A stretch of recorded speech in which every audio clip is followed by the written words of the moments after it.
کم افسر کاغه دغه نوشهره د تانه ایسیچو سیب دی کاغه ډي اس پی سیب دی کم چې دا ملزمان نیولې دي هغه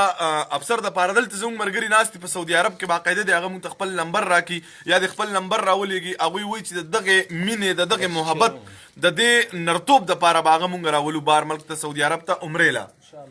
دا ملګري وایي چې دا به مونږ به راولو عمرې له په پاکستان کې کم پولیس والا دی چې 50 باندې عمره کیږي او کم پولیس والا دی چې 50 زکات کیږي او کم پولیس والا دی چې چاله جامه جوړه ورکما ولې حاجی صاحب تاسو خو راولای دا په څه جذبه کې راولای دا سړی اصل کې ماشاءالله د دومره د غیرت کارو کو د خاص کر د پښتنو چې کومه غوسه وه او خلک ډېر زیات غوسه مو هغه انشاءالله د بس چند ګنټو کې هغه کور کړه که نه مجرمان یې ونیوله او مخکې د عدالت کار دی د پولیسو خو پکې صرف نیول دي که نه د پولیسو خو نور څه کار نه وي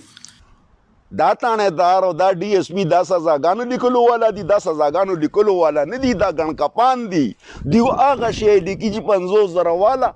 او لږ نرم ولیکا دا 1,00,000 روپۍ مې راوړي او دا شی پکې لګتاو راتاو که د هغې یو کاغذ عمرې والا لیږلو والا و د هغې یو ټکی چې دی دا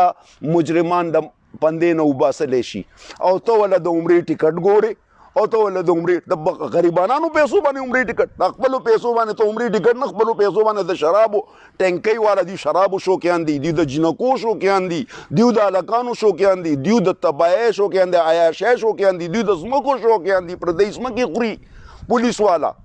ته وله د عمرې ټیکټ کې ته کعبې شریفې ته راکاږي ته مدینې شریفې ته راکاږي پاک ځي ته مردار کسان بوزي او انشاءالله او مطالبه ته د 500 هم کوو هغه خو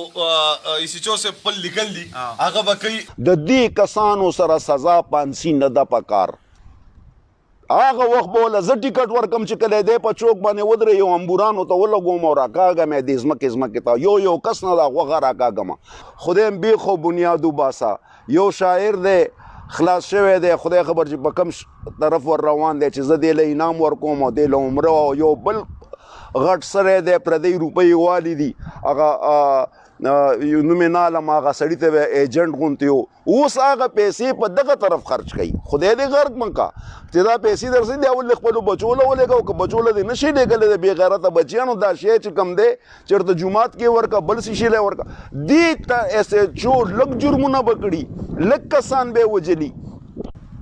دا زه د دیو دپاره ګټم وهیم دې دیوما ټکی دې دیوما بېعزته دې دیوما شرمۍ هم دې دیوما ښکته مې کښېنئ په ځمکه مې کښېنئ او زه دې د عمرې را رالیکمه